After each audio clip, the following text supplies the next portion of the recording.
Welcome to the Diverse Minds podcast, where we give you the tips, tools, and techniques you need to be a mentally healthy and inclusive leader.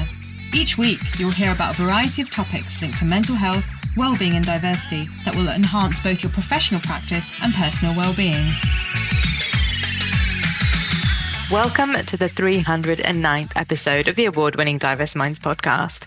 Last episode, number 308, I spoke about using non-disclosure agreements as a sticking plaster for bullying, harassment, and discrimination, and why it's no longer viable. If you listened to the episode, what did you think? Let me know via the details at the end of the show.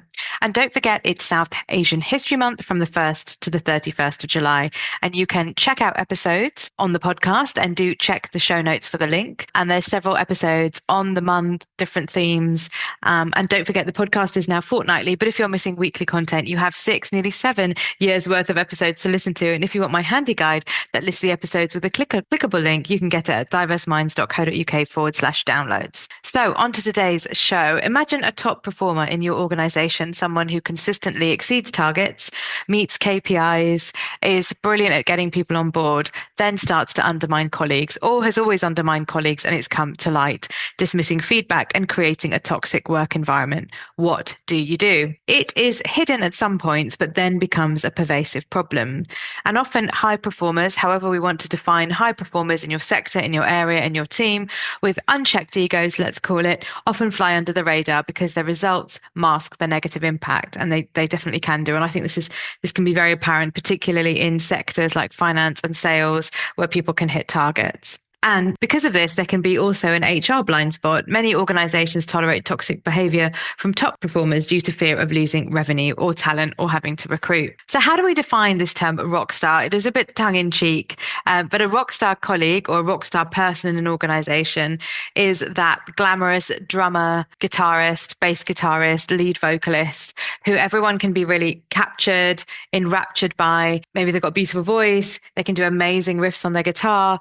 They're absolutely phenomenal at drumming, whatever that looks like in your organization or in the particular sector. And then we don't see what goes on behind the scenes when we are watching the concert. So maybe we're working with them, we're in a different team, or there's a honeymoon period when they join a particular team, and then we start to see the tantrums backstage. The analogy would be, demanding the champagne, or making sure they have a dressing room away from everyone else, or having hissy fits when they have to do interviews. So I think it's a helpful analogy because it could be someone who's often exceeding targets. They're widely recognized for their skills, expertise, contribution. They may be very charismatic, innovative, highly productive, making them invaluable or valuable for a period of time to an organization, especially as we see it, the kind of gloss and the veneer. But it's their ego, their sense of entitlement, maybe it's the adulation and the praise, their lack of self-awareness that can then lead to these disruptive, toxic, or counterproductive behaviors that undermine team dynamics, company culture, and long-term success. So they could be highly skilled or trained, but the negative side is they may then become very dismissive of others' ideas, thinking, well, I know best, what do you know? They could be very driven by results and revenue, but then they start to take credit for all the team efforts. They may be very charismatic and influential, but then we have that kind of narcissistic side, that cult of personality. No one must disagree with me. They may be very ambitious and goal-orientated, but then they start to ignore the rule of feedback and they don't really care. They could be incredibly innovative and creative, but then they start to disregard processes and collaborations of people they don't like. So I guess an example of this, and it's a bit different because she had her own organization, is of course Elizabeth Holmes from Theranos, who is now in prison.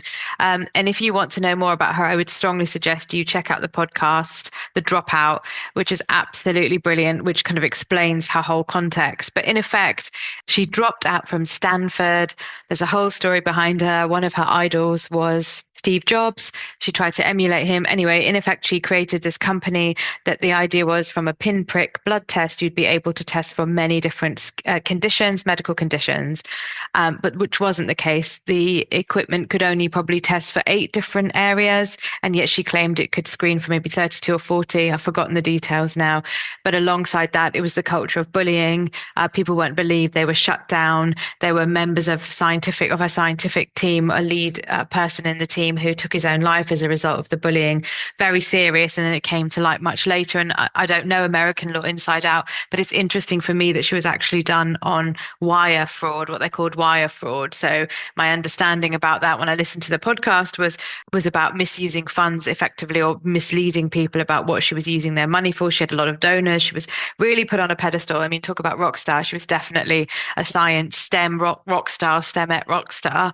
But the reality was quite different. And I think the issue is, of course, the lives that are ruined in between all of that and what has happened to certain people that weren't believed.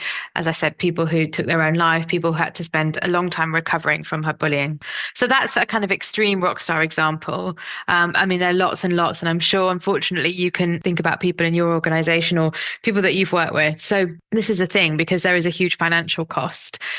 Because what happens is when these toxic employees, these rock star toxic employees, are enabled to behave really poorly, this is, of course, going to drive turnover, which puts recruitment costs up, and not to mention also the reputational risks. So public fallouts, discrimination cases, they may or may not reach the press, but they often go back to a poor behavior that goes unchecked in leadership, but also at middle management level, and also legal exposure. So HR leaders can be personally liable.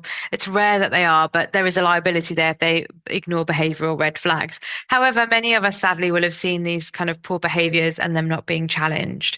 So, but why is this really a problem? What happens then, even if we have this kind of cult of personality rock star? Other terminology is brilliant jerk, which I didn't like. It could also be something like a narcissistic person in the workplace. There are many different terms for this. But I think what happens is then, even if they have been allowed to persist the poor behaviors for a long period of time, whether we define them as a rock star, obnoxious loudmouth, brilliant jerk, whatever we do, then there's certain ways of working. And I think that teams in particular that have to deal and carry this person and also hide a lot of what's going on for fear of reprisals, it does leave a very sour and poor taste in the organization. So what happens is there can be an overemphasis on solo work, particularly maybe in something like software development, where you have to do a lot of collaboration, but also research. I mean, most jobs you do have to do a lot of collaboration, so it can really disrupt that team harmony. It's very difficult to patch that up. It can create a real myth around who was the ideal person to get a job, and that you have to be nasty to get ahead, and therefore people who could be brilliant don't put themselves forward. If toxic behavior is the model, and we've seen this with global politics, then everyone follows suit, and there doesn't seem to be a problem with it. And even people who aren't leaders are encouraging toxic behavior. We're seeing that in society all the time.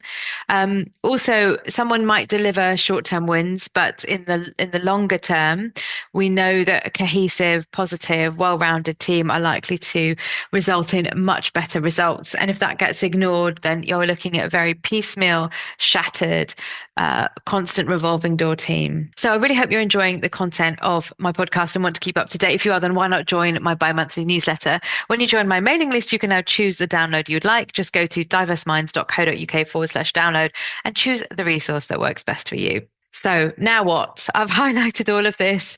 I hope it hasn't connected with you. I hope you haven't had to work with someone like this, but the likelihood is, unfortunately, you probably have, or you know what I'm talking about. So the three areas really are about, okay, so how do you mitigate the risk as an organization? How do you focus on true inclusion and hearing people? And then also driving engagement after an event like this. So I would say it's about, the first thing is avoid enabling toxic behavior from the start. And what does that look like? Well, you can't always do this. So I think often people will rely on recruitment for lots and lots of problems, whether it's diversity, whether it's unconscious bias, whether it's, making sure that a bully doesn't come into the organization. But remember, people are incredibly skilled at presenting their best face in an interview. People are very, very skilled. Reference checks, yes, but sometimes they only go so far. Sometimes people can choose people and change their job description so it sounds much more inflated than it was. But so how much do you do? And I know the pushback is going to be, well, we don't have time. So I really, really understand that. But thinking about references, if you have some kind of policy, maybe you phone the referee and have a conversation, because you can often pick up much more from someone's tone of voice and how they're telling the story. But also an interview, thinking about the behavioral things. So asking questions around have you had to work with difficult people? How did you handle it? That can often be a good thing. Team assessments, although you do have to be careful with those. And observing, I think it's so important, but hardly anyone does it anymore, apart from graduate training in corporates. But observing collaboration skills in a live assessment scenario, that can be really, really useful. Also, things like redefining performance metrics. So, what about 360-degree feedback? But again, if someone's really toxic, other colleagues might not want to give the truth about them. They might be really fearful. We don't often believe that confidential really means confidential. So that can be a tricky one. If you have an external person who can have conversations as part of 360 with people, that can often help. But again, it's going to come down to time and money. Thinking about the wider perspective of key performance indicators. So not simply the numbers on a sheet or monetary contributions, but things like team collaboration scores. Have they been involved in mentoring? Are there any anecdotal positive feedbacks that the mentee has given? Looking at inclusive behaviours, you could tie that to your vision, mission, and values, and that's really a useful thing to do. Also, it's about setting expectations early. So when someone does induction, how is it explained to them? This is the way we work here really clearly, and this is what we do, and we're really positive about it. And that's part of the interview process as well. But setting those boundaries and expectations clearly. We don't tolerate this kind of behavior, but really meaning it. So I'm going to come to that point about zero tolerance, because often people say zero tolerance, but they don't really mean it. The other thing is to assign a buddy, and lots of workplaces do this for many reasons. But I think no matter the seniority or level of staff member, that's really important, because that could also be someone who isn't a line manager, but is a peer from a different department that's just there to observe and see what's going on. Now, of course, if someone's very skilled in manipulation, which can happen, then that buddy might become their best friend and say they're wonderful when their team might disagree. So none of this is watertight, because we can't account for people's behaviors, manipulation, how they might do things. Or it might be that someone has had, something happen, and then the toxic behavior is coming out in the workplace because they're dealing with a lot at home. So I'm not trying to paint everyone with the same brush, but the thing is that toxic behavior has got to be treated like a performance issue. So, if they are not changing, if they're not doing things, if they're not, if they're receiving complaints about their behavior, things have to change. And they have to, if this fails, it has to be escalated and taken really seriously. Because I do think that so many places say, oh, we've got zero tolerance, but zero tolerance has to mean zero tolerance. And that means if someone is creating havoc and bullying people and they refuse to engage with any initiatives, then they have to be dismissed because of this legal and reputational risk. It's too big to just keep them in the loop all the time. If it's someone who is working on it, then you could limit their scope, remove line management responsibilities, restructure teams to try and minimize the interaction with particular staff. And I have seen that happen in workplaces, and it's, I think, been very helpful to people. So, an HR's got to be in an actively advocating for employees who raise concerns. This is really, really important. And I think it can stop things from getting to crisis point. And of course, if you do remove or dismiss or sack someone, in effect, it's about then the work that needs to be gone in, the work that needs to go into rebuilding trust and morale after removing or reforming a quote unquote, toxic rock star. So this is going to take a lot of work. I think it's got to be reassurance and trust building with the organization, including HR. I think it's also got to be things like team days, psychologists, organizational psychologists going in. It might be the employee assistance program supporting people, because when someone goes, and we know this from maybe sadly friends who have been in toxic relationships, romantic relationships, it's not like you leave the person or they leave you and suddenly everything's okay. There's a big, shaky feeling. There's a period of readjustment. It is not easy. And of course, why would that be different in the workplace? And yes, it's not a romantic relationship, but when you see people so often, when you work with them, when there's a power imbalance, that all has huge impact. So of course, prevention is always cheaper than cure. So think about what is the, and it might not be easy to work out, but what is the process we have around screening to making sure that people don't behave in this poor way, but also that if it's happening, what are we doing about it, and what are we doing about it straight away? It can be seen that it's across the organization. How are these people, these toxic rock stars, empowered? So whose responsibility is it? And I think you'll find it's everyone's responsibility. And this could be something that you talk about at board level as well. And zero tolerance needs to mean zero tolerance. This is absolutely essential. And whether we're talking about toxic rock stars, poor behavior, bullying, discrimination, I think I mentioned it in the last episode about NDAs as well. And recovery is possible, but a lot of work has to go in, and that needs to be understood, and there need to be resources available. So I'd love to hear from you if this is resonating. And don't forget, I run workshops, training sessions, and keynotes for organizations all about creating positive, happy, and equal workplaces. So please do get in touch with me to find out how I could help you at Layla, Leyla at diverseminds.co.uk. And I hope you've enjoyed today's shows and the shows over the last 6, nearly 7 years. So if you have, why not leave me a review on Apple, Spotify, wherever you listen to your podcast from. And of course, don't forget SpeakPipe. You can leave me an anonymous or with your name voice note at bit.ly/SPKPDMP. And don't forget my TEDx talk all about the connection between culture, race, and mental health in the workplace. And it's something you can watch in your break as it's just 12 minutes long. And that link is bit.ly/TEDx Wolves, WOLVESLO. And if you like it, do share and like, as it was a labour of love.